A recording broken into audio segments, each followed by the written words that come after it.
Près de 10 ans à creuser, identifier, répertorier. C'est le travail d'ampleur qui a été fait dans tout le vignoble beaujolais. L'objectif, cartographier les sols quasiment jusqu'à la parcelle. Et aujourd'hui, on sait que leur diversité est bien plus importante que ce que l'on pensait. Plus de 300 sols différents ont été dénombrés, formés à partir de 15 grands types de roches. En 2018, cette mosaïque exceptionnelle a reçu le label Géoparc mondial UNESCO et les vignes occupent 10% du géoparc beaujolais.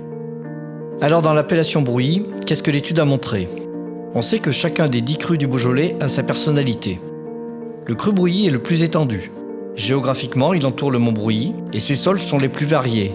On trouve dans l'AOC Brouilly tous les sols présents dans les crus du Beaujolais. Les granites y sont majoritaires et se rencontrent essentiellement sur la partie ouest de l'appellation. Mais ce n'est pas tout. Dans ce cru, on recense aussi toute une variété de roches volcaniques et de diorites, dont les fameuses pierres bleues, mais aussi des sédiments calcaires ou des zones de piémont parfois très caillouteuses. On trouve une grande diversité de sols sur des terrains relativement pentus et très imbriqués avec ceux de la côte de Brouilly. L'altitude moyenne est de 290 mètres. La connaissance des sols est une aide précieuse pour l'implantation des vignes et le travail des vignerons. Elle permet également de mieux comprendre le caractère des vins.